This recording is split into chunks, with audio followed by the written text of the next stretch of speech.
Time now for your forewarned weather with Chief Meteorologist Alana Brophy.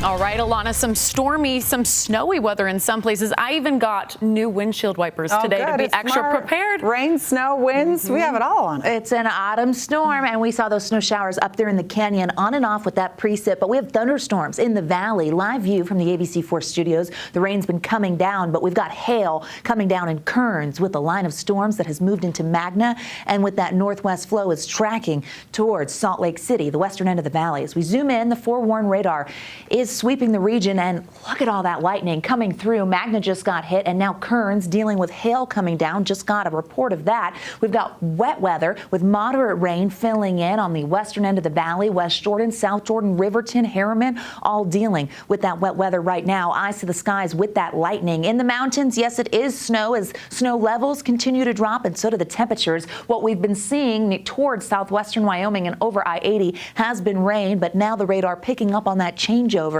going to mixed precipitation and straight snow, so travel could be impacted. Central Utah quieter, eastern side of the state, Moab, Grand County, getting some thunderstorms over I-70 and wet weather towards Arches. Saw it on the cameras. Temperatures are significantly colder than where we were yesterday. We hit 80 yesterday. Now we're sitting at 51, 40s in Logan, 50s in Price, 50s in Moab, 80 degrees in St. George, but they were the upper 80s yesterday. The 24-hour temperature change shows that we're 22 degrees cooler right now than where we were, 26 degrees cooler than yesterday at this time, and 25 in Delta.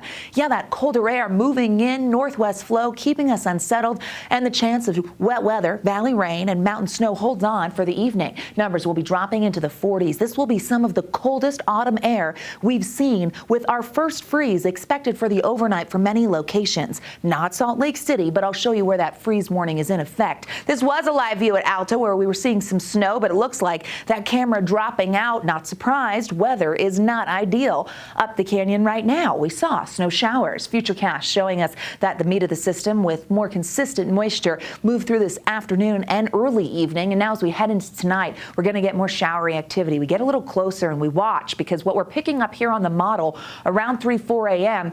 is some lake effect. Yeah, that's going to be lake effect showers in our valleys and snow in the mountains. Now keep in mind that snow level could get to about 6,800 feet, so the upper benches, but we are going to see rain in the valley, so lake effect potential is there. 6 a.m. soggy conditions. It's going to be snow for the Wasatch back towards Camas and near Evanston. Rain in our valleys for the Wasatch Front, and that includes towards Utah County near Provo. US 6 could get some snow showers. By 9 a.m., snow's churning in the mountains, wet weather into central Utah. With our northwest flow, we stay unsettled, and the chance of showers will be a little better in the morning, becoming more isolated as the day goes on. Wraparound moisture potential, though, is there with this exiting system, and so we're going to remain unsettled through our Thursday with another cold overnight into Friday morning.